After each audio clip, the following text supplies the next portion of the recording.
সকাল সকাল কোন আইসক্রিম নিয়ে কোন আইসক্রিম খেয়ে নিচ্ছি। হ্যালো এভরিওয়ান, আসসালামু আলাইকুম। কেমন আছেন সবাই? আশা করছি সবাই অনেক বেশি ভালো আছেন। কোন আইসক্রিম খেতে আমার কাছে অনেক বেশি ভালো লাগে, আপনাদের কাছেও কি কোন আইসক্রিম খেতে ভালো লাগে? কমেন্টে জানিয়ে যাবেন। আজকে কিছু সিম্পল রান্নাবান্না করছি। এখানে ডালের বড়া বানাবো, তাই এখানে ডালটাকে ব্লেন্ড করে নিয়েছিলাম।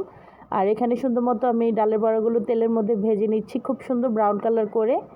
তারপর এখানে আমি আজকে রূপচাঁদা মাছ ফ্রাই করব। আজকে আসলে আমি আম্মুর বাসায় আছি, মায়ের বাসায় চলে এসেছি। তো এসে এখানে এগুলো আমিই রান্না করছি। তারপর গরম তেলের মধ্যে রূপচাঁদা মাছগুলোকে ভেজে নিচ্ছি। আজকে এরকম ভাজা জিনিস দিয়েই গরম ভাতের সাথে খাবো। তো খুব সুন্দরভাবে আমি রূপচাঁদা মাছটাও ভেজে নিয়েছি। আর গাছে থেকে কিছু বেগুন পেড়েছিলাম, 3-4টার মতো হবে। আম্মুর গাছে বেগুন হয়েছে, সেই বেগুনগুলো দিয়ে আমি ছোট মাছ অল্প করে একটু তরকারি রান্না করে নিলাম।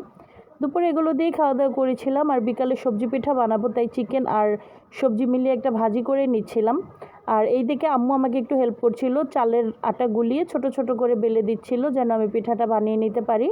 তারপরে এই তো ভিতরে পুরগুলো দিয়ে খুব সুন্দরভাবে আমি পিঠাগুলো বানিয়ে নিয়েছিলাম আর সুন্দর মতো ভেজেও নিয়েছি। এই ছিল আমার আজকের ভিডিও। ভালো থাকবেন সবাই, আল্লাহ হাফেজ।